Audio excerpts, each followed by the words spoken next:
again by Benning. Darnell Nurse left it in the corner, gets up center. Perry scores! Corey Perry! Ilya able to shake away from Solani. It's given away to Solani around in front. Score! Teemu Solani with the steal. And the fans want one. Score! On the floor! Paul Kariya!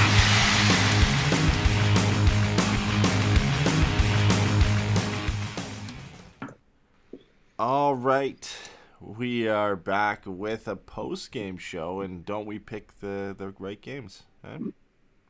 Perfect. Yeah, dude, we have wonderful Perfect timing. choice. There's no way that this was stupid of us There's to do. no way we thought a back-to-back against the Oilers after they've rattled off 3 straight wins with a new head coach would be a bad game to cover. Not at all. No shit. Like, so let's just start here real quick before, we do whatever the hell else we're going to do. I've been a very, vocal defender of Dallas Eakins. And there have been games every so often where I'm like, oh, yeah, he really does look like he's gotten better, but he's not really good yet. Or, you know what I mean? Like, he hasn't really gotten to that level. But it's like, all right, fine, I like what he's doing. But, I think tonight it's pretty stark to watch your coach get out-coached by a guy who's had the job for a week. Yeah. These aren't even assistants down there. Those guys came up from Bakersfield. If it was assistant coaches, that would bother me a lot less than 2 new guys. And I understand that, some of them have, a pre-existing relationship, right? Dave Manson and was someone I know people were excited for, Evan Bouchard for, because they already worked together in Bakersfield. Yeah. And then Yamamoto and Puljujarvi. I get that there's a little bit there, but it's not the same. I don't think Draisaitl and McDavid ever played for them. You know what I mean? Oh boy, it hurts. It hurts a little bit. It's tough for sure. There are moments he got outcoached in that game. But again, you're taking over a team that has the 2 top scorers in the league that just added a player like Evander Kane. So I think there is a I forget what the stat was. The most 5-goal games this year or something like that. It was the Oilers are now tied with the Panthers for the most 5-goal games. So this team never had a problem scoring. It was just they can't keep the puck out of their back in the net and play defense. So they have games like this, and they're capable of doing this. So before I start giving, Jay Woodcroft is the new coach for the Oilers, credit. Yeah. Jay Woodcroft. We'll see. We'll see how it goes. I'd love to give them credit. I hope they could turn it around, because they'll be trying to do something nobody's been able to do. What is it, 5 or 6 head coaches now for McDavid? So. Yeah. Well, here's the other thing, though, about that. I get what you're saying, that the weapons are there, but, the defense looks better. They're noticeably improved defending just entries into their own zone and stuff. There were still times where, you still have Tyson Berry out there, or it's still Cody Ceci, or even Darnell Nurse, who, I don't think is bad defensively per se, but, he's definitely had, moment where he hasn't looked super great in the past. And so I think he just looks a little bit better. They all that's the part of it for me, is they just look a little bit more sound in their own end. And that's always what the coach was going to need to be able to do. Especially now with, you said, adding Kane. So now, their third line can reasonably have Hyman and Nugent Hopkins on it. That's huge. You know what I mean? And then you've got guys like Puljujarvi and Yamamoto who can slide up the roster or the lineup. A pretty good game today, too. Exactly. And I just, I don't know, man. I guess what I'm saying is just I feel like they had a bigger impact on this game than Dallas Eakins did, and that shouldn't happen.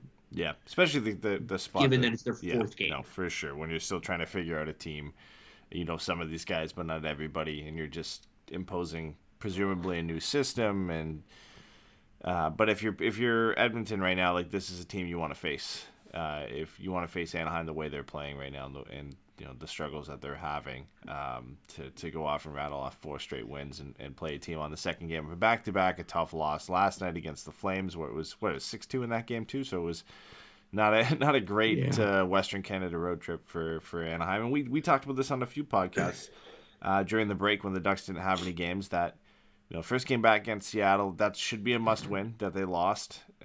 Game where you need to pick up points.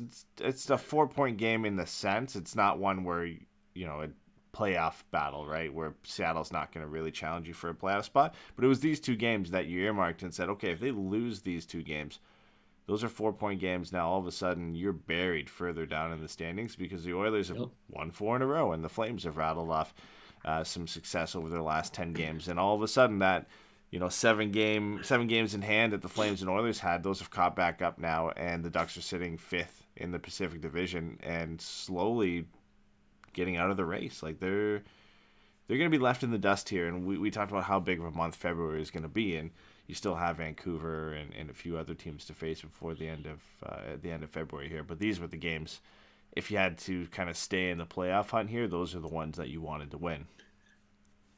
Yeah, I mean, look, with Edmonton and Calgary having those games in hand, you especially need to control the games that you can control. You can't, play those other 7 games and make sure they lose, but you can play the head-to-head matchup and win. You need to pick up those points. Like you said, they're all 4-point games, and when they have those games in hands and they're playing well, they're gonna get wins against other teams. The bottom of the Pacific is still the bottom of the Pacific. So I just think it like you said, it's a really bad look, and it just feels like tonight of all night. I guess the thing, I caught myself kind of looking back to the irony of this being the Western Canada thing of bad stretch, coach gets let go in February version of Carlisle on the Eastern Canada road trip, and I just all think the positives just go out the window, right? Where feels eerie. They feel similar, in mood, where you're oh, this doesn't seem like it's getting better. If we obviously this season is much better than that season was, but I would agree, and it does have that feel. The only saving grace that Dallas Eakins have is, one, they just have a new GM in Pat Verbeek, and that's the last thing that's on his mind. And 2, his contract's up at the end of the season. So it's a move right now that they don't really have to make, and the candidates that are available, there's going to be a lot more to choose from at the end of the season, presumably, right? So, but it does have that feel, right? This is a pivotal season-defining stretch, season-defining 2-game road trip, if you want to call it that, for the Ducks, where they're not in the playoffs by winning these 2 games, but you put yourself in a better position, right? You're at 59 points. Right. You're staying in the fight. If you win both of these games, you're second in the Pacific Division right now. You're still 4 points up on the Oilers. You're 1 point behind the Flames. You're up on tied with Vegas. Obviously, those teams still have games in hand, but you're in the fight. And now all of a sudden, you're 7 points behind Calgary, and they have 4 games in hand. You're 4 points behind Vegas. Vegas has two games in hand. You're 2 points now behind the Oilers, who have 3 games in hand. And all of a sudden, it's really falling out of place. And even the Kings are sitting in 4th right now, tied on points, but they have 3 games in hand, right? And now you're starting to look at, okay, now we're in the draft lottery, and we're back to where we kind of expected we'd be at the beginning of the year. But now that's what we're going to be talking about. Which, listen, this is kind of where you ultimately expected them to end up. The fact that you had such a great start and you were in the playoff hunt for a while, for almost half the season, that's exciting in its own right, and that's development, and it's progress for them, that they have been better than last year in some areas and have had more exciting play throughout the year, and obviously the progression of Zegras and Terry and Drysdale to some extent as well. That's a positive for sure. But now we're starting to get to kind of drawn back to earth here of what we expected for this team. Yeah, I mean, I think, like you said, they're coming down. I still think there are plenty of positives to take from this season, right? I don't want to be complete downers about it. There's a lot to like here. But these 2 games, I think, especially stand out because, again, they were after the break, like we talked about with the schedule. This is going to be their chance to stay in the fight for the playoff hunt. But also, the trade deadline is coming up. We've just had these couple of articles or these couple appearances or things about Pat Verbeek and what he's going to be doing. And it's just you watch the way they play, and it's what is the incentive for him to keep those guys? What is those incentive for those guys to want to stay, right? Like, because that's the way you're keeping them, is you get that contract, that contract extension with them. That's the only way these guys are staying here. You're not going to keep them and let them walk in free agency. So if there isn't anything like on the ice right now to show them that it's worth hanging around, they're not going to sign it. And at that point, you can't lose them for nothing. And the team isn't competitive in that way, right? Like it never really was, but it, look, like, we all had the fan. I will speak for myself instead of using the royal we, but like I was, a little high on my own supply or whatever it was, as far as like, the dreams of like a Giroux or a Pavelski or some of these rental players, and it clearly was unsustainable hot streaks and a power play clicking at a high level. But like we've seen some of this stuff come down to earth, and it's just as the season drags on, these things are more likely to level out. You're more likely to find yourself at that kind of active medium or median, I guess, of like what play is for you. They've kind of settled into exactly what we expect them to be. Like you said, like it really feels like the hot streak at the beginning, the 8-game win streak. Yeah. Like basically that is the only reason that they're even kind of in the conversation right now, because at that point, beyond that, they're a sub 500 team from wins and losses.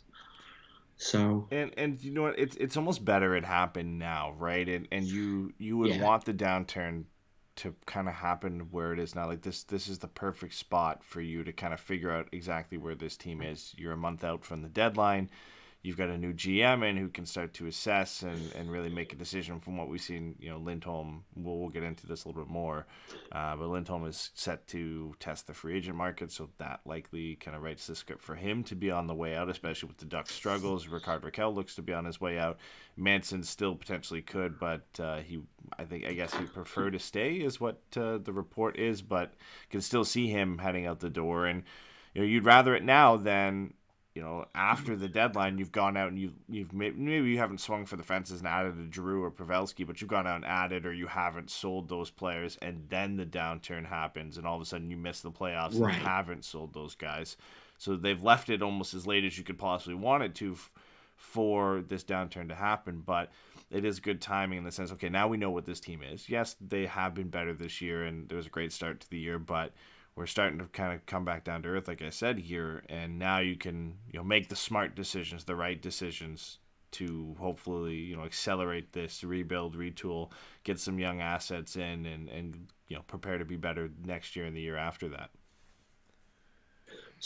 Yeah, I mean, so I don't know. I don't know really a ton of what else there is to get into it, so we might as well just kind of talk about it since we're already here. Like, do you think there is any incentive beyond waiting for a better offer to not moving guys sooner than later?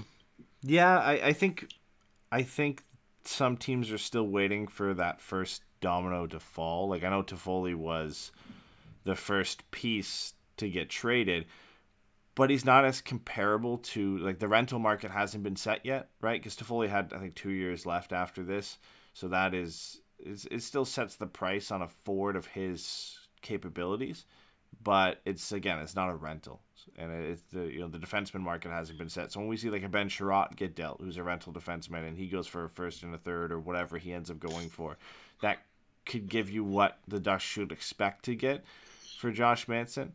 And if when a rental forward gets moved, that could tell you the price for Rakell. But the problem then with waiting is, okay, now one team that was interested has now given up that first for Sherratt, and this other team has now given up their first for whatever forward is available. Okay, that set the price for Rakell and Manson, but now there's one less suitor out there. So that price only stays that high as long as there's other teams bidding. When you get down to that last team that's out there, you got to accept whatever they're giving you at that point, right? And the leverage kind of goes out the window. So there is this waiting game you got to kind of test here. Is, do you want to be the first team to set the price, and if you get the offer you're looking for, you just take it, or do you wait for another team to set that price for you, but then at risk of taking one more suitor out of the game and one more team that would be interested in these guys out of the mix? Yeah, I mean, I think, I think it kind of feels like it comes down to like you knowing what your minimum Yeah. return is and having to stick to that for as long as you can, right? Because until the trade deadline day, like you have time. So you can hold out and just wait. And then they're like, all right, well, we're going to take then that second pick is going to be a fourth instead of a third. And we'll take this prospect instead of that one. And then with the first and fine. You know what I mean? Like, but like, I also do think there's something to be said for going out and being the ones to set the market and being like, look, we'll trade you this guy right now, but if you don't want to pay this much, you can go get Ben Sherrod, but he's not as good. He's not going to do the things for you that Hampus Lindholm is going to do. Hampus Lindholm isn't small. Again, he's like 6'3", like 210, 215, something like that. Like he's not a small guy. He doesn't play overly physical.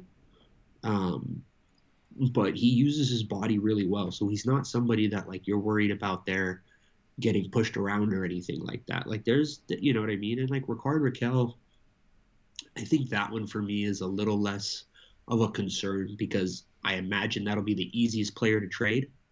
He doesn't have any trade protection. They can retain half of his salary and keep him under $2 million in cap hit. And he's a top six winger. Like he just is what he is. Like he should be either a first round pick or a top prospect.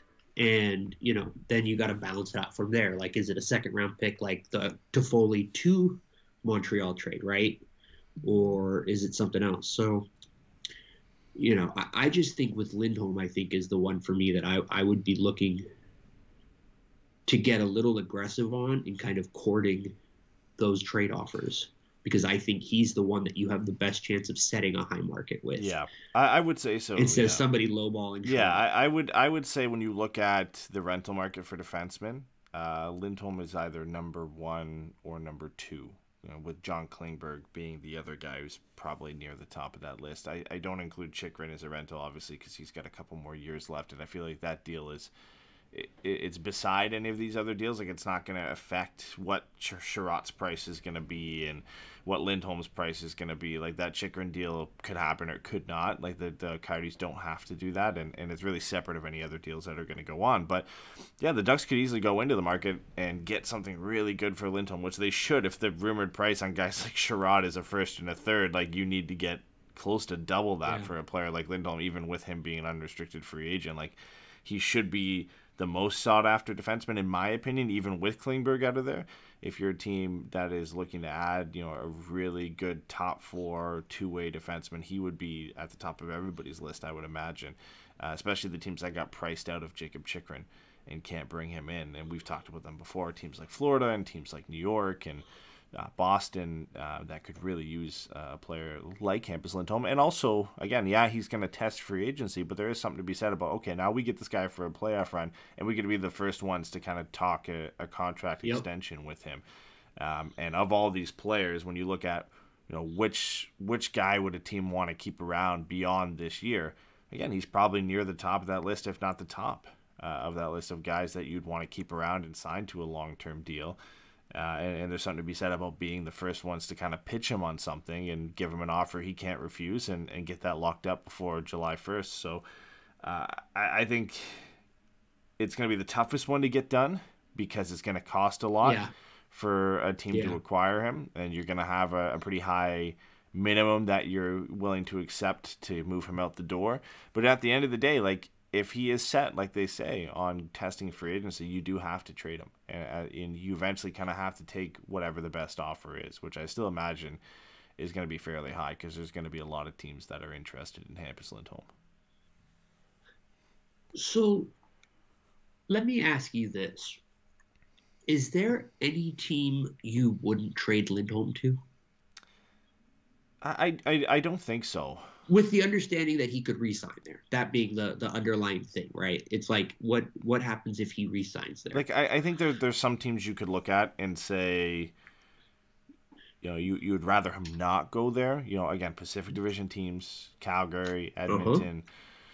But when we're looking at timelines of when the Ducks are going to be competitive again versus Lindholm's effectiveness in 3, 4, 5 years, I think if the best offer comes from a team, even if it's Calgary or Edmonton, and it's significantly better than whatever your second best offer is, then you take it, right? Because as Dalton said in here, fair. like he could re-sign anywhere anyways. Doesn't mean he's going to go to Calgary and he's going to re-sign there. Same with Edmonton. You've always got that chance, like I said, that they get that first right to kind of talk to him and offer him a contract. But it doesn't mean he's going to go there. And all things seem to point to him just going into July 1st and just seeing what offer he's going to get from every other team. Like, I don't think he's going to settle, even if it is with a team that is competitive. I think he's going to go into July 1st. He's not going to sign anywhere, and he's going to just get the 4 or 5 best offers that come in and decide where he wants to go. There's something to be said about players being able to do that for the first time in their career and having kind of the freedom to choose where they want to go, and he seems to be set on doing so. And before, I want to answer a question quickly too from Firebites in the chat. He said, should we be going for picks or top prospects for Lindholm? I would probably lean closer to the latter there in top prospects. Players a little bit closer to being NHL ready, but if you're getting another first, I think that has to be in. I think it's a mix of both. Like, you got to get a first round pick for him and then some prospects with it. Unless that top prospect who's coming back is a Capo Caco or something like that. Now that's an extreme, but those are some of the guys we've talked about before. Unless you're getting like a real high-end top prospect that you can kind of forego that first for. Yeah, no, I agree. I think, Sorry,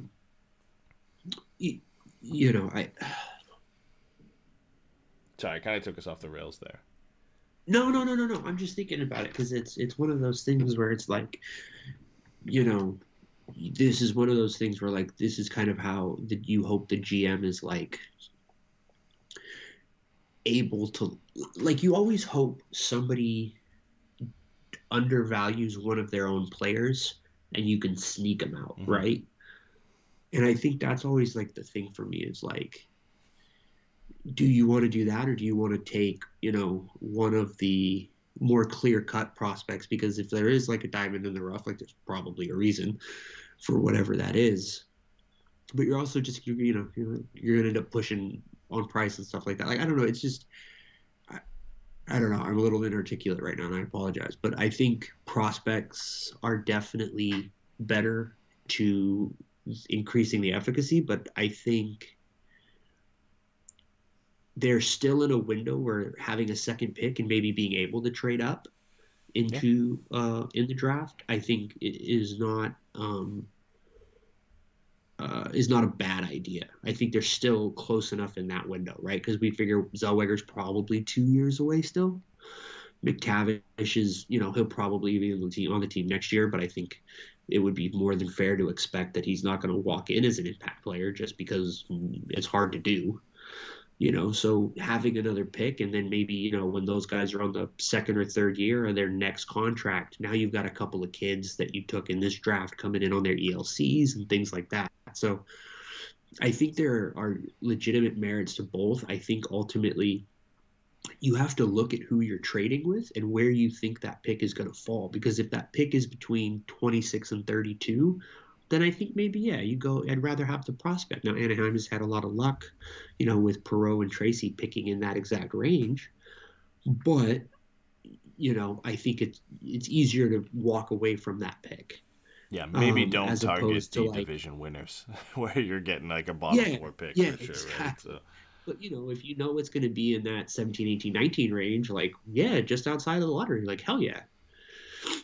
That's like the Kings are kind of interesting in that way, right? Because like they're going to be in the mix, but if they make it, it's going to be as a wild card team, which means that pick is going to be lower down. And like, that's always something I've found is really interesting is like the fact that GMs who are like sellers should target the wild card teams because they're in a position to give you the best pick, but they're also in a position to where they need that help the most.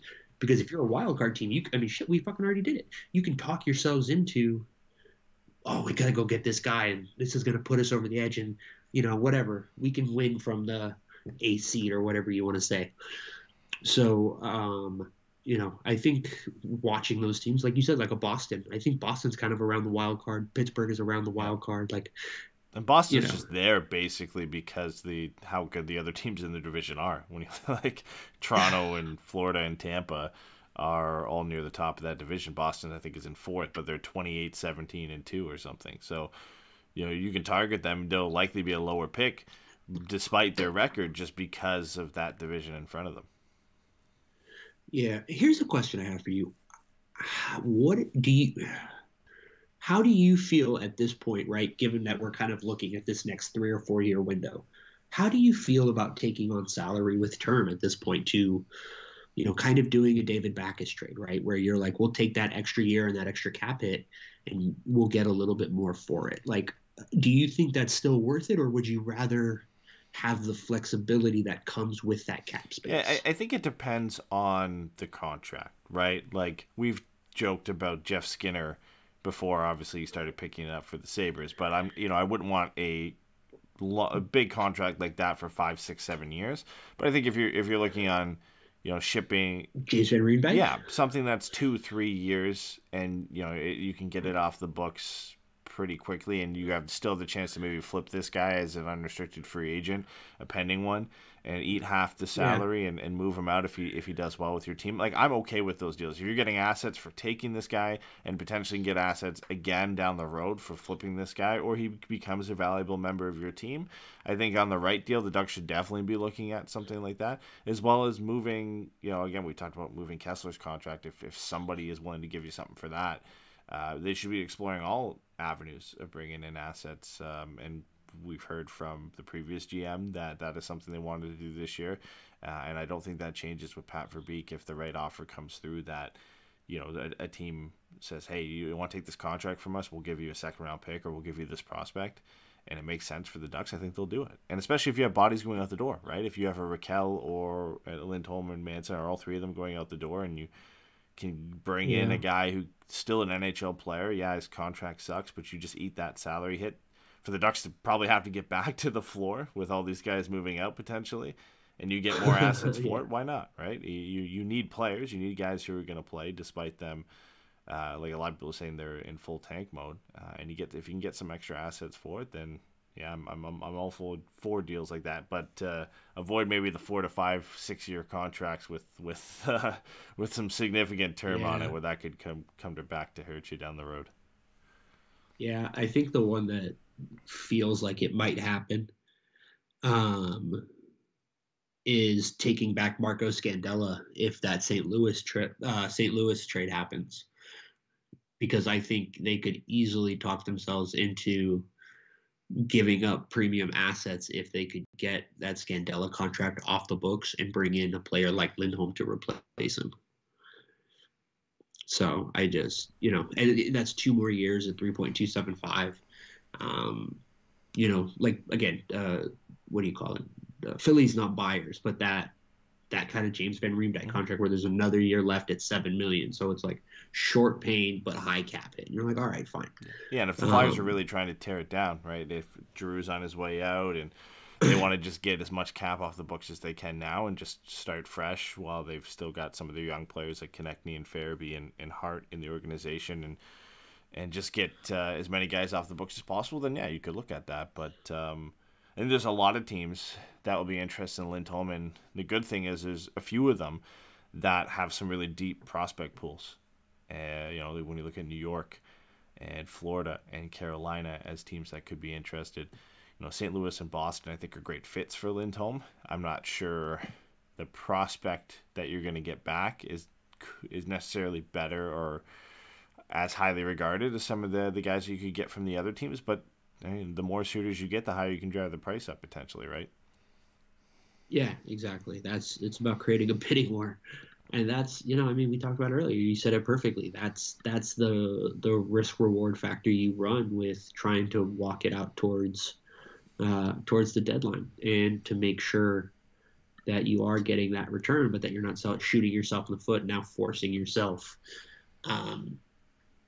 to take a lesser package simply because you were stubborn, right? Which is kind of what we all were afraid Bob Murray was doing. I guess the other thing I wanted to ask you is, since we're kind of talking about like trades and stuff like that, like Tiefer just had that article about Sam Steele and Max Comtois might be kind of lost in a numbers game a little bit. Max Comtois had missed a run of games there, and then Sam Steele was getting left out of the lineup and only came back in because Getsy's health hurt. Like, do you think Anaheim should be taking calls on everyone? Or like, and I guess this is a little bit more for Comtois, because I think at this point with Steele, like if somebody calls and was like, we'll give you a second, you're like, okay, great. But like with Comtois, like he's got, I think, another year, if not two, left on that deal. Super low cap it, like just over $2 million. And, you know, he's a player that I think teams have seen be tangibly impactful. And I wonder if, you know, a team that's looking to keep costs down would be interested in a player like that. I think I would only move Comtois if it's a make way for a bigger deal, you know, a Chikrin or something like that, where they're saying, okay, Comtois has to be in this deal to make it happen, and then the rest of the deal makes sense. I think that's the only way it would make sense for me to pull the trigger on that deal. Like, I don't think you're moving Comtois out for another struggling player, if you want to call it that, or picks or anything at this point. I think there's some clear evidence for why Comtois is struggling this year. You know, he's not been given necessarily the same opportunities. He's being healthy scratched for Delorier and Grant to play, and he's got an abysmally low shooting percentage. It's like 4% right now, when he was shooting like 17% last season. And when you go look at the underlying numbers, there's been a real focus on the defensive side of the game for him. He's picked up his defensive play, and as we've seen for development of players in the past, like, that can be at the detriment of your offense for a couple seasons when you're starting to iron out that side of your game. You've got him at 2 years at a really great cap hit. I think he's a guy from we've seen what he can do when we look at what his production was last year. He's one of the guys that I think you got to kind of hold on to, unless, like I said, he's a make way in a significant deal for a player, you know, great young player like Chikrin or something like that. So I guess let me ask it this way. Would you do Comtois for DeBrusk? I don't think so. No. You don't think so? No. I mean, ultimately, Comtois' production, when you look at it like a point per game rate last year, was what Boston gets in a really good year from Jake DeBrusk. And which is what Anaheim got in a really good year from exactly. him. But I think there's potential for some more upside there. Now, I'm all for acquiring Jake DeBrusk. I just don't think like a straight swap yet for a player like Comtois is worth it for me. I think at worst a lateral move, right? Is if Comtois becomes DeBrusk, but I think there's something to be said about developing your own prospects and waiting and giving them time to see what they can become. Like Comtois is 22 at this point, so you know last year was his real kind of first breakthrough full season in the NHL. So you're going to expect struggles at some point, and like I said, there are some identifiable numbers and factors you can look at for why he's struggling this year and point to that and say, listen, it's just kind of an unlucky year when it comes to finishing, and he's kind of been bounced around a few different lines and healthy scratch and then injured and coming back from that. So I think it's premature to say, okay, let's move him now. Like, let's give him a full runway, healthy setup to begin the season next year, get him on a line that he's comfortable with, and let's see what he can do then. And if we're sitting here at the same time next year and these struggles are still here, I think then I'm a bit more comfortable saying, okay, maybe now we look at moving him out for another struggling player, Philip Zadina or something like that. Yeah, no, I think that makes a lot of sense. It's just been something that I've just been kind of, looking at and wondering about, especially with the cap space right now being so tight for everyone. There's really only like 2-ish, like legit contenders that have more than, $1.5 million in cap space, if that. And so I was just, he'd be cost controlled. He has one more year. He just turned 23 at the beginning of January.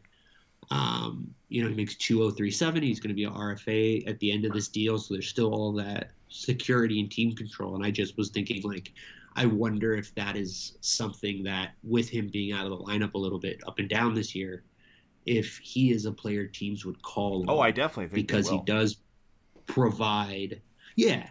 And so, like, what would you, would you be open to moving him? That kind of a thing. Like, it was just, I guess, like a thought exercise. Because, like, the reality of it is with all the prospects that are coming up, you can't keep everybody. So some of these guys are going to get moved or lost in the shuffle just by nature. That's just the way the numbers work, right? I think if you get an offer that's too good to refuse, then at that point, you've as a GM, you've got your price set on what you would be willing to move this guy for. And you've probably set it a bit higher, like aiming not for how he's playing this year, but for as if we traded him at his peak. This is what we would have let him go for. And if you get that, then you might have to take it at that point. Because, yeah, there will be a lot of teams, like you said, that are tight against the cap, that they can't go for, the Giroux and the JT Millers and the top guys that are going to be available. And that will be when, okay, maybe they're calling to discuss Rakell, and then the discussion shifts to a Comtois or something like that, or a team directly calls about Maxime Comtois. They want to see if he's available, and their offer just kind of blows you out of the water, and you kind of have to take it. And along those same lines, I think that's what's going to make Rickard Rakell so valuable at this deadline, and why the Ducks will ultimately get a decent return for him is because of his cap hit. When you come to the deadline, it's going to be almost nothing. And if you think, okay, maybe the Ducks eat even $1 million or $2 million off of that, or I guess they can't eat $2 million because that's more than 50%, but $1 million to $1.5 million off that deal, it's next to nothing. Like, any team could fit him under at 40 to 50% retained at the deadline, and that's extreme value for the Ducks when you think, now they can start going to these teams that can't go after the Giroux and really just hang them out to dry and say, like, you can't go out and get anybody else. Like, this is the best guy you're going to get, and he's going to cost you absolutely nothing. This is what we want. And they can they have ultimate leverage, I think, in that sense. At least what it looks like with a player like Rakell, because they can go to some of these teams that can't afford to go after the big names. Yeah, no, that makes a lot of sense. I think, it would be right about 185. Yeah. Like, every team could find a salary to move out to make room for that. So yeah, I think, between him not having any trade protection and his cap hit being minuscule, I think he'll definitely be the easiest for them to move. And the question will just be, does that make him the most likely to last until deadline day? Yeah. Just because there is something to be said for, like, I know that when the time comes, I'm going to have an offer that I'll take. So we're going to hold out and kind of do our research and yada, yada, yada. Whereas, maybe with Lindholm, if somebody comes up and they give you something close to perfect, you really think hard about it, because you don't, want to give them more time to go and solve that problem, right? Yeah. So it's just interesting, I guess. I think at this point, with the way the season's kind of turned a little bit, I think, and having Verbeek come in and knowing that we're getting fresh eyes, I think a lot of people have kind of turned their eyes to the deadline and what this team is going to look like after it, and what kind of, a statement, I guess, that will be from Verbeek about what he sees happening here. Because I think there aren't a lot of guys that play, like, on this team right now, there aren't a lot of guys that play as physically as Comtois with his upside, right? And so I could see a team like Anaheim or a player like Pat Verbeek who, appreciates both parts of that, being someone who would be like, I'm going to hold on to this guy. I don't think I want to take calls. And, like, obviously if somebody godfathers you, they godfather you. But more often than not, you're like, nah, he's not really anybody I'm interested in. Or, because you've got all these prospects, is he somebody that you start to put out there? And I just, like I said, I think you can go either way on it. I think it's ultimately like an aesthetic choice almost. But I just think it's going to be very interesting to see where this team is, because what Verbeek does at the deadline is going to be the best impression we're going to get of what he actually thinks with this team. Because there's not going to be the ability, right, to choose your words carefully. It's just like, these are the guys that left, and this is what we got back. And that's just definitive, right? So I don't know. I just think it's going to be a really interesting about a month for the next month for, like, Ducks fans. And I think this is the first time I've probably changed my stance on this. Is I think Hampus Lindholm could potentially be the first one moved of the three, just because you've got a fair amount of suitors who can want to afford him and have the need and the real drive to go out and get a player like him. It's going to be like 4 or 5 teams, maybe 3 or 4, who are really heavily invested into getting him. The same teams that are probably in on Chychrun and feel like now they can't get him and have the assets to get it done. And I think he could go first. I think Rakell and him are going to get moved. I think Manson, with the reports that he would like to stay, and I think there's always been, a love. Not to say that the Ducks haven't loved Lindholm and Rakell, but there's always been this sense with Manson that he could re-sign at some point. Like, especially when Murray was here, that there was no chance he was going to leave. I think that softened a little bit. But again, he's the hardest one to move as well because he has that no trade list that he can submit, whereas Rakell and Lindholm you can float out to anybody. So I think there's a lot of kind of hoops you have to jump through to move Manson and find the right partner for him at this point to move him out. But I could see Lindholm and Rakell being moved before the deadline. And the most interesting part of all of this is, like, is there a team that could come in and get both?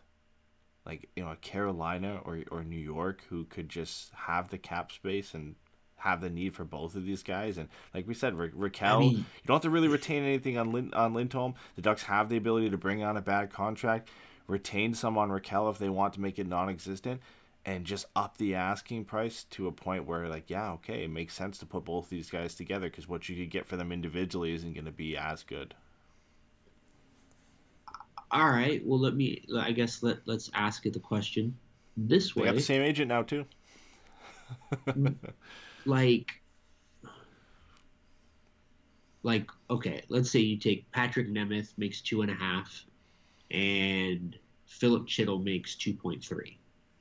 So that's, 4.8, almost $5 million. That would be close to 50% on both of them. Like, from what are you asking for in that case? If you're sending those out, taking money back, like, is it Schneider and Lafreniere and a first? Like, I think that might be too much. I think Schneider a first, and then a B-level prospect, and then maybe another pick on top of that, like a third from 2023. I think that's what you're potentially looking at as kind of a starting point. I think you have to remember, like, if you're including Hedel in this as well, that's an asset in itself, like a 22-year-old former first-round pick, like that goes into it. But like, I think you're looking at one of their top prospects, and if the Ducks are, I don't want to say if the Ducks are smart, but they should be looking at right-handed defenseman, a guy like Schneider, a guy like Lundqvist, who've played with the Rangers this year, and one of them could easily make way with Lindholm coming in. You can't play both of them in the lineup at this point, so I think that would kind of be a starting point for them to look at. Yeah, you can bring in, a Nemeth that comes back just for a salary swap. And then, the first round pick. So I mean, I would, it depends on what offers you get, but I think there is some potential for them to get traded both at the same time to the same team, and one team just kills two birds with one stone, goes out and gets their top 9 forward and their top 4 defensemen from one team, and it's just a quick and easy transaction. I think it's increasingly more likely. I know it's, I don't say it's cliche. I know it's kind of a cop-out. So yeah, both have the same agent, so it makes negotiations easier. But it really close. Yeah, They're for sure. really Like, I'm close. sure they would love to go to the same team. And again, I'll keep harping on this point. Like, again, you dealing with the same guy here to move both of these guys out. It's a very easy negotiation in that sense to get them both to the same team. And we look at Calgary. Just they already have Toffoli. Now they're going out and getting a defenseman. A lot of teams are all going to have the same needs: a depth forward and a defenseman that they want to add. There's a handful of them all out there that are going to be willing to go out and add the same.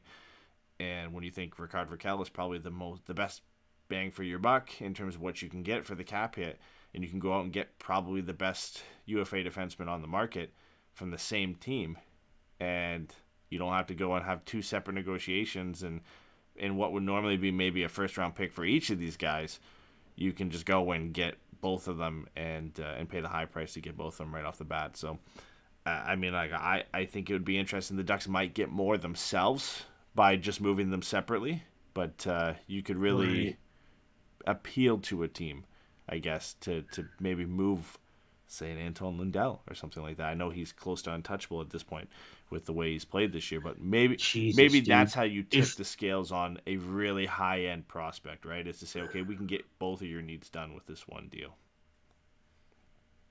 So, all right, well, all right, wait a minute. Let's go to their little cap friendly page here. Let's find the I garbage know. contract So we have to take back. Lindell's deal or So here's what rumors I'm came asking up you. in Would the you Chikrin do? stuff, and now it's said he's untouchable since. But could be what tips But the scales, right? So Let me dead up. Would you do Lundell and Hornquist for Lindholm and Rakell? Straight up, nothing else. yeah, I think so. Because if we're talking about getting the best possible return right now, is a first, a third, and Schneider better than Anton Lundell? Probably not, right? Like, because Anton Lundell is a Calder Trophy candidate this year. He's one of the top prospects in the entire NHL. To go out and bring in a guy like that, that's what you're looking for, right?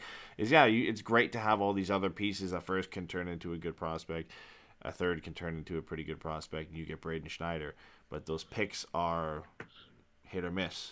You know what you're getting with Anton Lundell, right? And you immediately can interject that into your lineup. So, I would take that 10 times out of 10 to bring in a player like that. Whatever the best player you can get, I'll take that.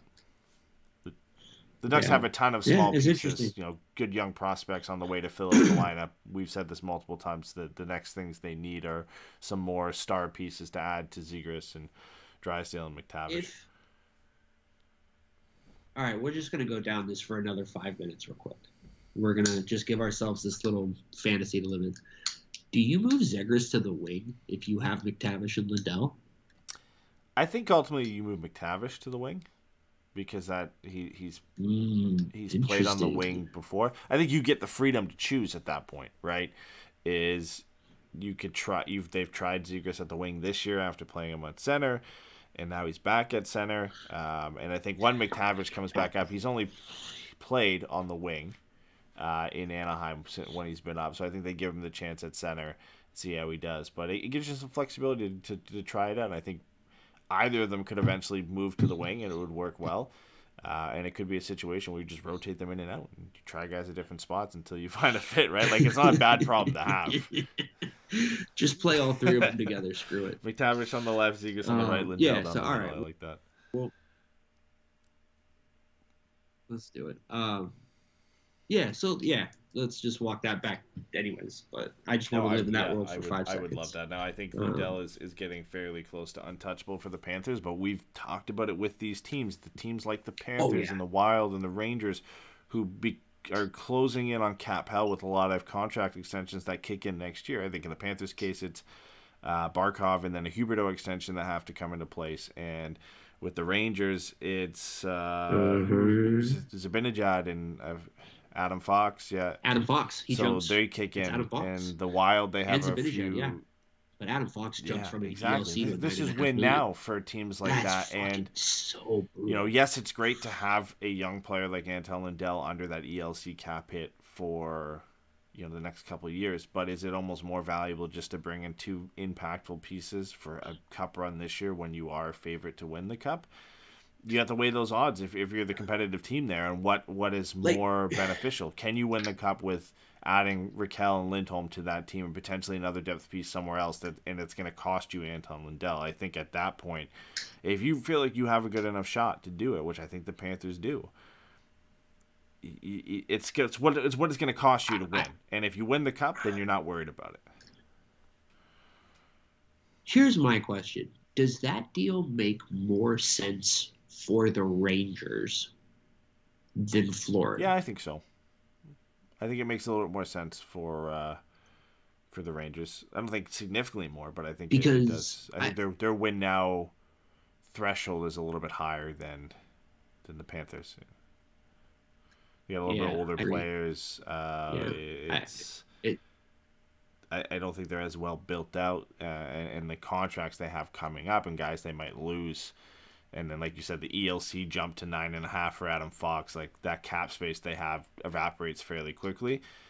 And they've got all those young pieces they can move now, right? So I definitely think, it's a bit more urgent on the Rangers side to go out and get something done.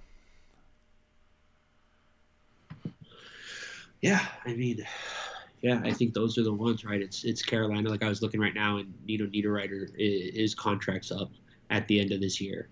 And he makes $5.25, so it's like like he's third on the team in goals, but like ninth in points. He's got 14 goals and 10 assists, and like I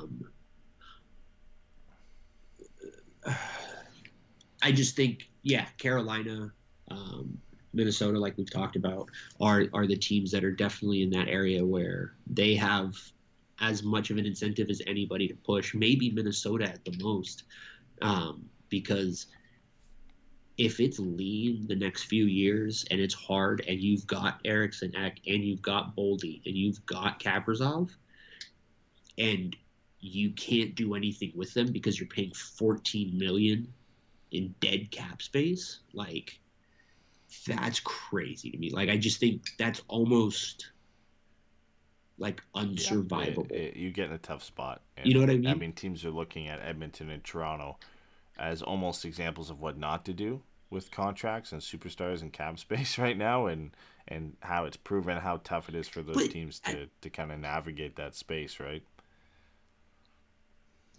Yeah, and if that's the thing though, right? At least like with them, you can like look at the tangible impact, right? Which is these stars. If it's Minnesota, it's we tried to get rid of these two guys, and it cost us $14 million a year for 3 years in what will be, statistically Kaprizov's most productive years.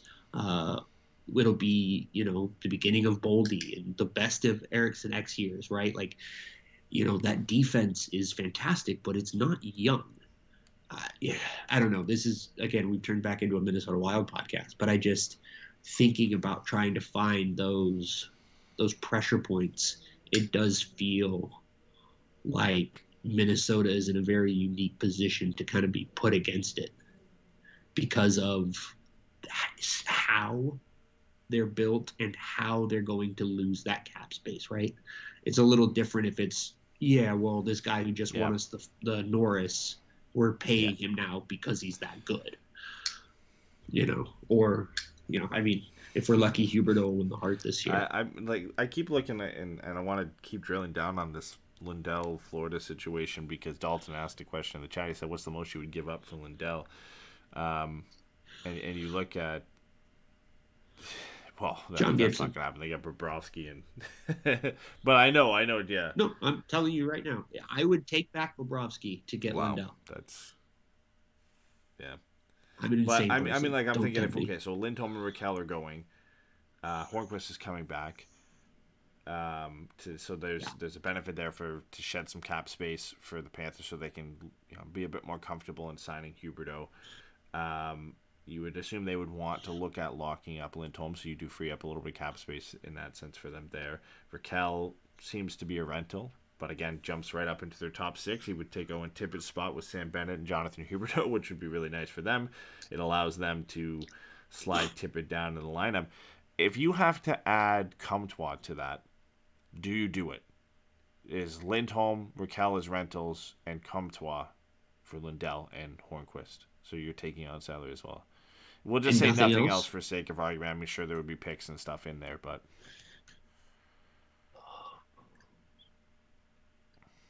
if I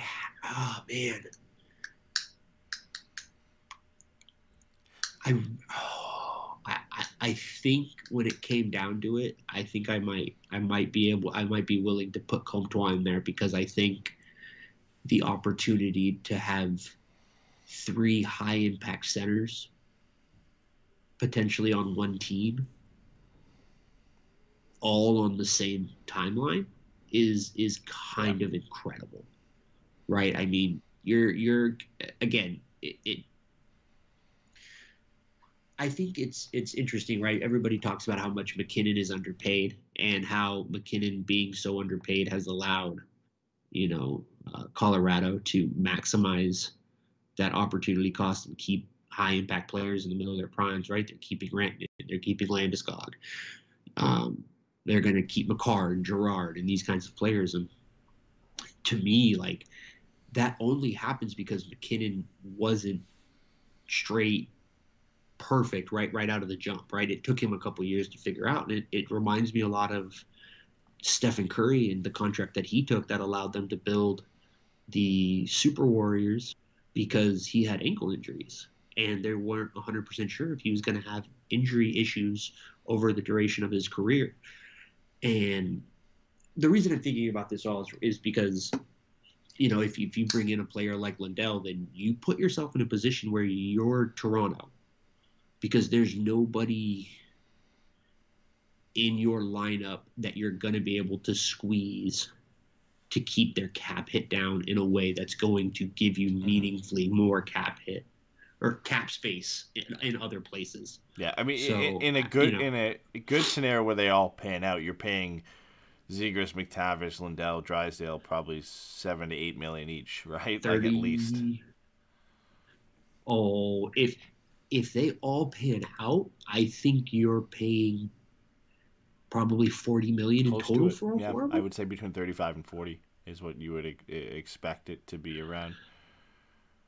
Because I mean, if like Jamie Drysdale panning out, like I'm saying all these guys hit their ceiling, right? Or so if they all hit their ceiling, that might be $50 million. I mean, I think the Ducks get lucky here that they all end might up be eventually first line locking guys down a Zegras to like an 8 by 8.5, similar to what Jack Hughes did.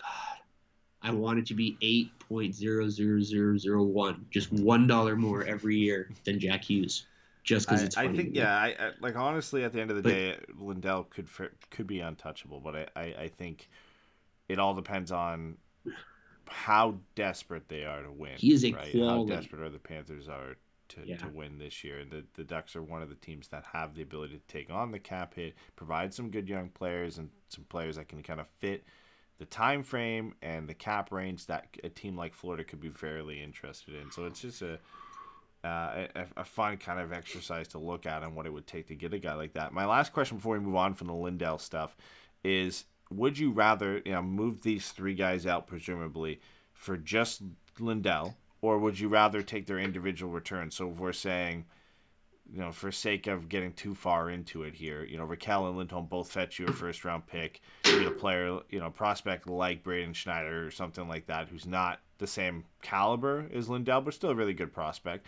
So let's say you get 2 firsts, a kind of prospect of that level, and a B-level prospect and another pick in separate deals for Ricard, Rakell, and Hampus Lindholm. You still keep Comtois. What return do you like better, that or just Lindell? I think I would take, in this case, because of where this team is, I'm actually you're putting all your eggs in one basket if you're taking Anton Lindell, right? And which is maybe not it's not a bad thing. Right. He's a really great player. Yeah, it's not a bad basket to pick.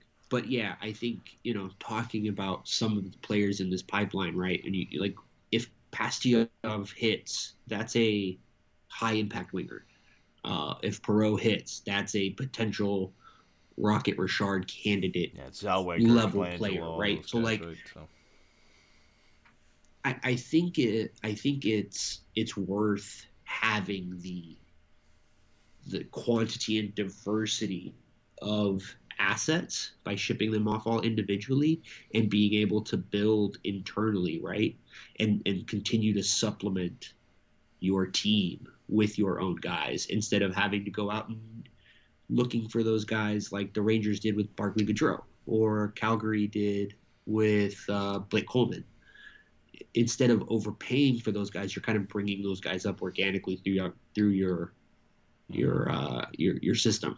It's a tough call. I mean, both are great. It's not a bad situation to be in if you had to pick between the two, right? So, yeah, and you could. The reason I was saying I was almost talking myself out of saying the group is because it's like, well, you actually do have all these good prospects that could kind of likely be middling players, right? Like Colangelo, probably a third liner. Braden Tracy, at best, a second liner, right? So like you can see how the limits on these guys actually give you the things that you're hoping to get with the other. And then you bring in a guy who looks like he could be a legitimate number 2 center in this league for a long time. And if that's the case, like, how do you walk away from that?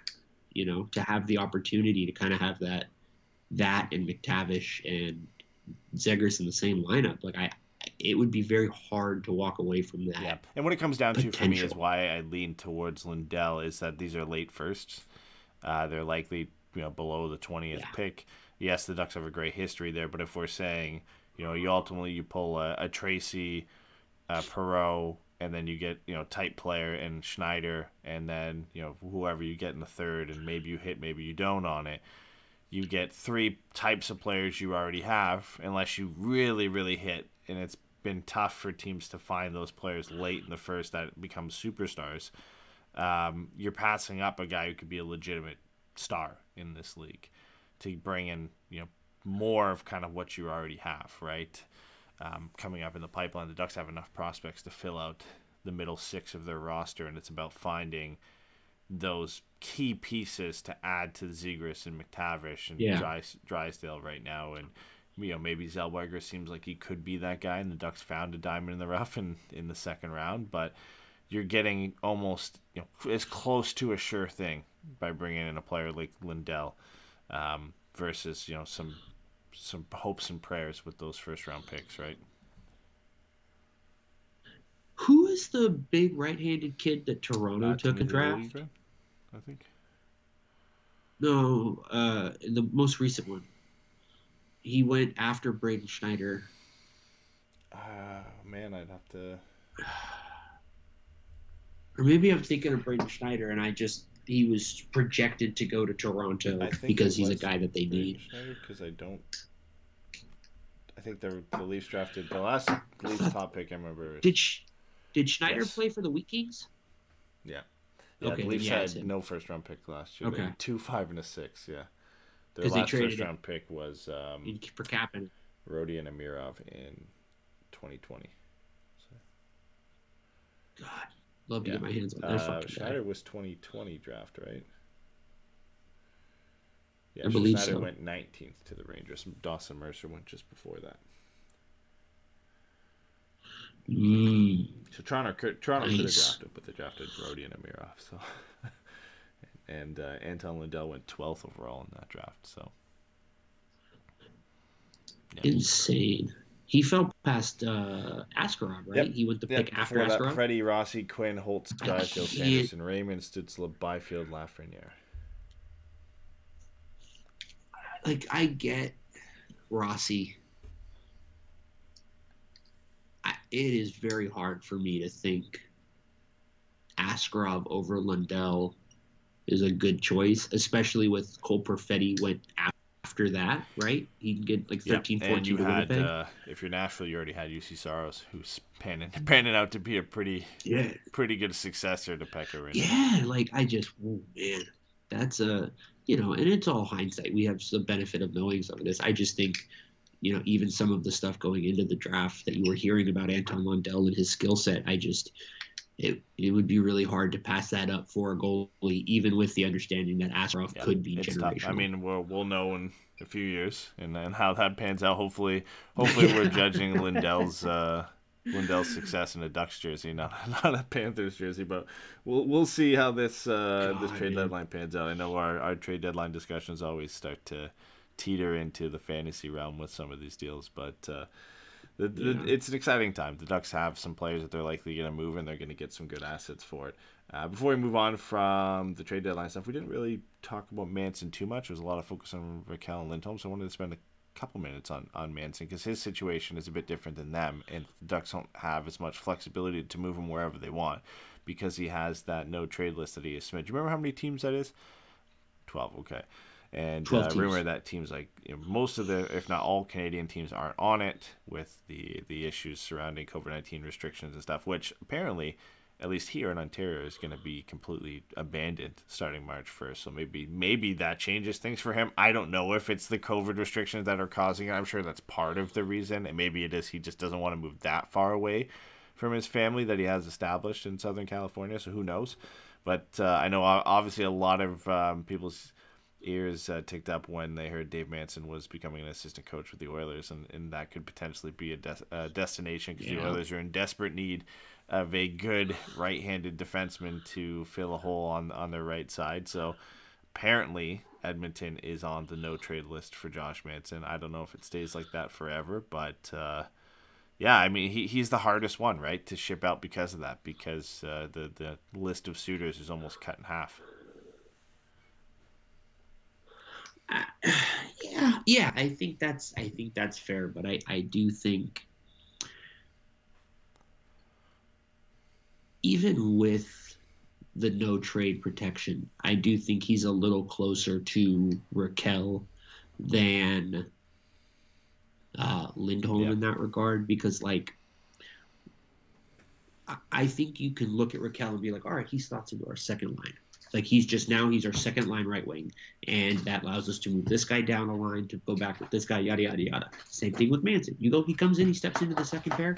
He's the second pair right-handed defenseman. We know that that's going to be, a bit more of a shutdown pair, and we're going to go from there. Like there is just an ease and a certainty to bringing that type of player in that. Even with, like I said, even with the 12-team no-trade list, I still think he'll be movable. And I think it would be a little bit closer to certain to me than not, unless there's a contract extension. Yeah. The good thing is, we'll see it before the deadline if it's an extension. He's either going to get moved or sign an extension. There's no in-between here. Like, he's not going to sign an extension in the offseason or after the deadline. He's either going to sign an extension before the deadline. And I think if we head into deadline day and he hasn't signed it, he's getting moved. Like it is a extension that's going to get signed probably a couple weeks in advance of the deadline, and it might be one of the first ones they tackle because of that, right? Like, okay, what teams are interested? What teams are not on what teams are on your no trade list? Okay, we're going to go to the ones that aren't. What are you going to give from? What's the best we can get for him? And weigh it up with the cost of extending him.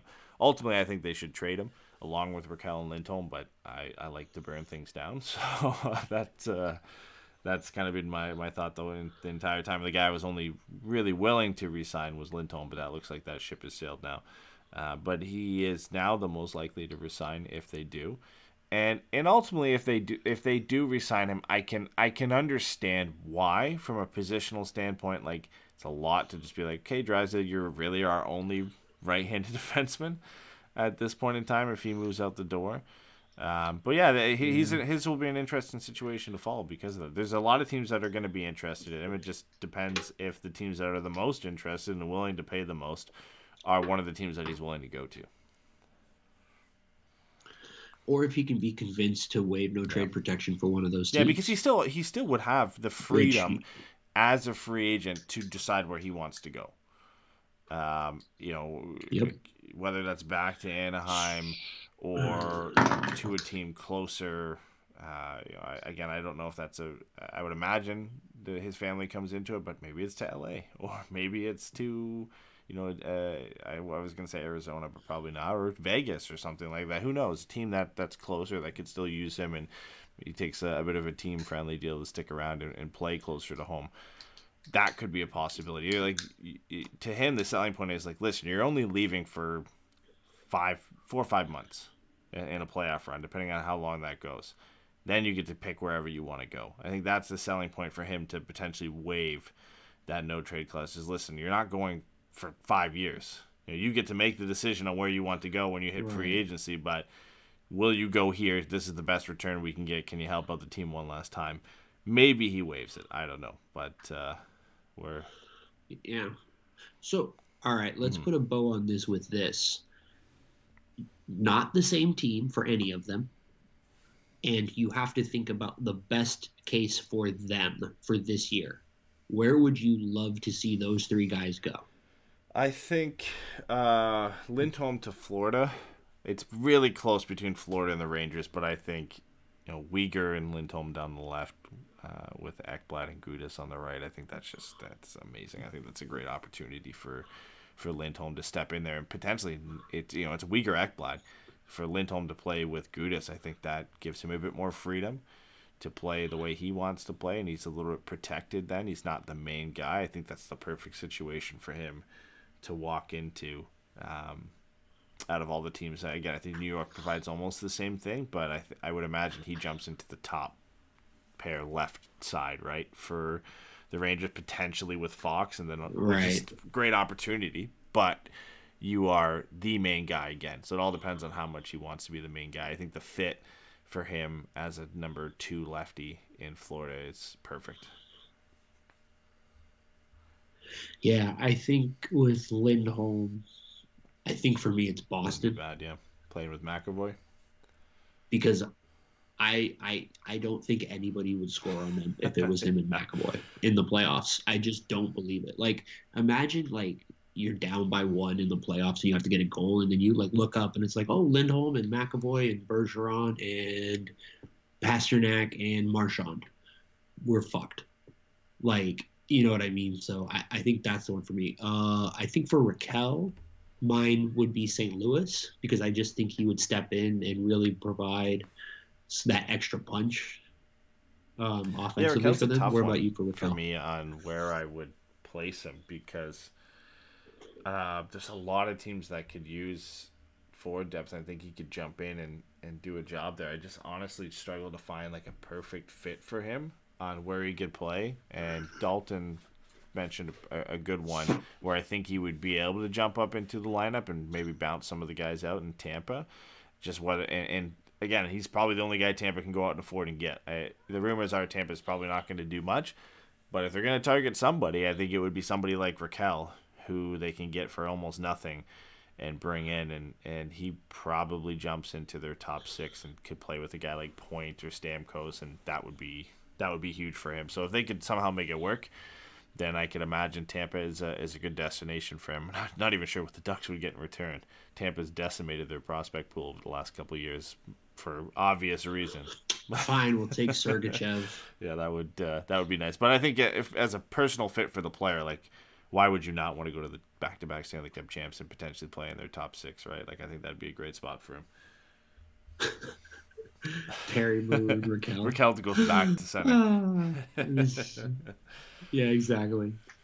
And what about Manson? Where you got Joshua? Boston was a thought. I know way back before they were out, before they started the way they did, we liked his fit in Philly as a potential spot. I think for me, it's between Toronto and Carolina. Carolina, if they miss out on Klingberg, I think is a great landing spot for him to go there and not have to play as much under as much pressure. But then Toronto, there's just such an obvious need for a player like him on the right side of the defense to slot in. So I think either of those teams would be good fits for him. But Toronto seems to not be on his list right now. Yeah, I think Toronto makes the most sense from a go somewhere and be appreciated perspective. Just because I think, the way he plays and him being on a new team and like kind of being reinvigorated by being on this contender with this high end firepower, like I think we would get the best version of Manson back. And it would be very hard for me to not want to see him do really well there. Like, if he went to Toronto and won a cup, I might get a Toronto Manson jersey. Like, it's that ridiculous for me. But yeah. So, anyways, we can move on to whatever. I just thought that would be. Yeah, I mean that pretty much covers it. I was gonna talk the Zegras move at the All-Star Skills Comp, but I feel like we've covered that, and that's almost 2 weeks old now, which is crazy. That it's that far in the past. So we'll skip that one. We talked a bit about the Calgary and Edmonton game, trying to leave those in the dust because of how bad those 2 performances are. So the only other thing I was going to get into, but I think we'll save this because we are planning a prospect update episode, is we're going to look at Scott Wheeler's Ducks top prospects. He released the Ducks are number 5 and his prospect pool ranking. So I was going to look at that, but and that's without Zegras and crazy Drysdale, thing. right? Guys like Zellweger and Colangelo have taken huge steps forward this year. It's just jumped the list, and then obviously Pastyov and McTavish on that list as well, as among others. So it's impressive to say the least. Yeah. Dostal's had a really nice run lately for San Diego. Perreault's unfortunately cooled right off just after. Yeah. He's a goal scorer. It's going to happen. But Zellweger leading all WHL defensemen in scoring and have played like 8 less games than all of them. It's wild. Dude. It's insane. It's like 11 less games, and he's got like 2 more points. He's got like like 48 points place. in I think like 37 games or something right now, which is just wild. I checked it the other day. I kind of want to pull up this tweet now. I'm not sure how old it is. how buried it is, but it was a list of WHL defensemen in the last 25 years that Zellweger has a better points per game rate than, and it was pretty much like everybody, like every top defenseman to be drafted out of the WHL in the last couple of years. He was better than here it is. So to put just a casual list of NHL defensemen whose WHL single season point per game totals weren't better than Owen Zellweger's 1.371 that he has at this point in the season. Guys like Shea Theodore, Ivan Provorov, Bowen Byram, Josh Morrissey, Tyson Barrie, Tyler Sanheim, Kalen Addison, Jake Bean, Ryan Pulak, David Severson, Matt Dumba, Seth Jones, Morgan Riley, Jason Spurgeon, Shea Weber, and Ty Smith. Like those are all the top defensemen. My God. In the WHL over the last couple of years, and this is all their seasons too. Like this isn't just their sophomore season or the rookie season. Like any of their seasons in the WHL. So even third or fourth year for some of these guys, he is producing at a higher rate than all of them, which is wild. For again, he's still 17. He was 1 or 2 days away from being eligible for this year's draft as like an older player. Like that's how young he was in last year's draft. So he's basically doing this as a draft eligible player right now and posting higher points per game totals than some of these guys did in their draft +1, draft +2 seasons. And we're talking like the top of the top offensive young defensemen to come out of the WHL. Guys who are like premier point producers in the NHL right now, and Seth Jones and Shea Theodore and among others, Bowen Byram, right? Like, shut up! Don't pump Seth Jones' tires right now. But there was some worry and concern, and I don't want not really that much, but there was some debate on whether Zellweger was going to what he did last year in like his 13 points in 11 games was for real. He's proven that beyond a doubt this year. And he's rocking his way up the Ducks prospect list. Like, there's a debate for him at second behind McTavish right now. The way he's had, like, it's just an unbelievable season. This type of progression you don't really see from a lot of prospects to begin with. Yet like a young defenseman in junior to take these steps forward offensively, and then not at the detriment of his defense as well. Like he's improved that as well. And then also being one of the best skaters to come out of that draft. Like it's scary to see what this guy can do. And again, a testament to the Ducks scouting and drafting that they got this guy in the second round. Yeah, no, it's exciting to have a young, dynamic defender like that in the system. I mean, you remember how much I was gushing over just the concept of Jeremy Poirier, and like it feels like this is, what you were kind of hoping Poirier would be. And, and his skating and his intelligence and his speed just allows for him to make up for being, I think, like 4.5 feet tall. 5'8" when he was drafted. I think he's at, it was like a generous 5'8" or not so generous 5'8", because now he's listed at 5'10", which is manageable. Yeah, so hopefully by the time 5'8" off skates, but you probably eventually 5'11", close to maybe scraping the surface of 6 feet, because he's still only 17, so he's got a little bit more time here. Yeah, which is close enough to lie. Average NHL defenseman nowadays. Yeah. So no, and it's interesting. I just think it's very exciting, because there are a lot of kind of steady two-way guys in the system. Thrawn and Moore and some of those guys that just project to be good guys. And to have someone else that next to Drysdale who could be young and dynamic like that, I just think is really special. And it could be a huge bonus for Anaheim when they hit that next contending window that we all kind of hope they're going to hit sooner than later. This is a guy who will probably go back to the WHL next season too, and it just like I can only imagine what he's going to do next year. Like another year of experience and some more stuff. You don't think he'll go to the A? He can't. So it's either NHL or back to the WHL, because that rule only applied to Perreault and Drysdale and Tracy because they played time there during the lockdown. So barring another COVID lockdown or anything like that, he's back in the WHL next year, which is wild. He could push for a roster spot, right? If Lindholm and Manson are gone, there's open spots there, right? And it's not like Gooley and Larson are on top of the list to take spots. Even Josh Mahura at this point. So if he comes out and has a good camp, like all of a sudden this guy could potentially be in the NHL at 18, depending on how well he does. Jesus Christ, that's so insane to me. But man, it's nice to be here, eh? When it, just having like these outside guys of the top picks to have in a way, these guys do so well that people are like, so many guys that we have now in the pool. They're like, oh man, this guy could have been the steal of the draft. No, this guy could have been the steal of the draft. Like to probably get what most people are saying are the 2 steals of the draft, the early one in Pastujov, and now a little bit later one because of his production in Olin Zellweger, like these guys you got in the 2nd and 3rd round. And you look back at this maybe 5 years and say the Ducks got McTavish, Zellweger, Pastujov in the first 3 rounds of the 2021 draft. Like that's how you make or break a rebuild and success down the road, right? Yeah, absolutely.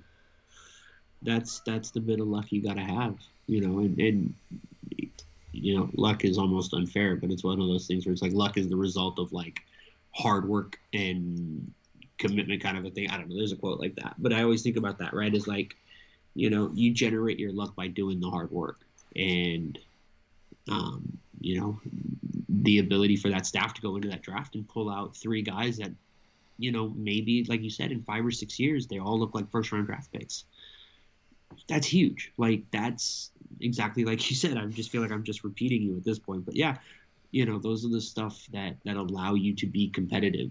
How close those guys are together in age and how well their primes overlap and things the only like other that. guy I wanted to mention was Sam Colangelo too, because I mean we'll get into all these guys eventually with the prospect update, but three assists in 8 games last year in an injury-riddled, COVID-blocked season for Northeastern. He's got 8 goals, 20 points in 19 games this year. So and when we got him too, like there was a lot of people who said that he could have been the steal of the draft for Anaheim in the early 2nd round. A guy who was projected as a late first back when he was drafted playing for Chicago in the USHL. So a really good season for him, and a guy that was like likened to Jones, big physical guy. I think he's like 6'3", 210. Good scoring touch, so a nice depth piece that could hopefully round out. You think of potential, 3rd line with Jones and Colangelo on the wings. That's these are the type of guys that teams really want and pay a lot for. The Barclay Goodrow type guys, and you've got 2 in the system. You can potentially just bring right into the lineup down the road. Well, here's the thing that's I think really interesting. As you run away from me because you hate me. What I was gonna say. What I was going to say about Colangelo is like if he hits 85-90% of his potential based on his build and the fact that he's got that heavy shot, like he could kind of be, and this is just stylistically, a baby Ovi as far as a big physical forward who can kind of jump in on the flat and then just has that heavy shot and kind of produce on a second power play line. You know what I mean? Like if he's in that the one-timer spot on your second power play, that's not bad. That's that's good stuff, right? If your second power play is like him and Zellweger and McTavish and Terry, like you're in a really good spot. So that's all. I just think Colangelo is someone that I'm very excited about as far as just to see if he kind of makes it, just because of his style of game. There's variety to the prospect pool as well, and it's one of the things I think the Ducks have done so well with when you look at the Joneses, McTavish, and Colangelos, and then the Pastujovs and the Zegrases and Perreaults, like just different types of players that will eventually fill out. Yeah, will fill out your roster. A lot of good young 2-way guys like Tracy and Sean Shigirl on the way as well, and it's a nice mix, right? And hopefully Anton Lindell gets added to that, and then whatever first round pick the Ducks get, that could be a top 10 pick this year as well. So it's a big year in the works. We'll wrap it up with this predictions for the upcoming games. We got 4. No. All right. Here's what we're gonna wrap with. I'm gonna ask you this: would you rather get 5th in this draft, or no, win this draft and get Anton Lundell, or get Connor Bedard next year. You're insane. No, you hate Lundell. Just, you heard it here. There's some players that Eddie says sucks.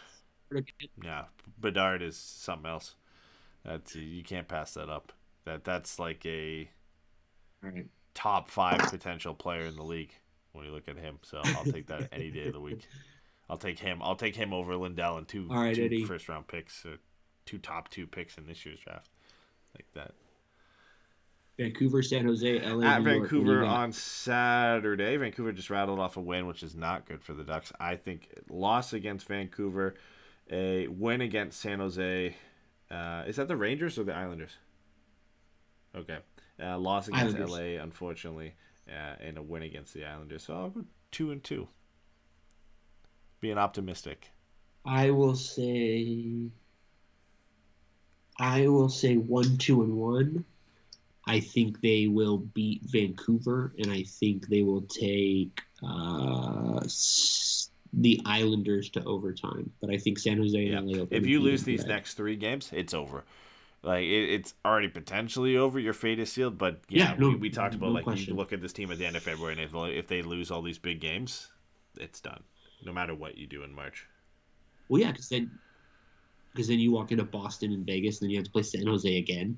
You got Florida Nashville, Jersey, the Rangers, couple late Florida, games Nashville. Dallas will be it's pushing for a wild card spot. So, God, the wheels fell off that wagon fast, man.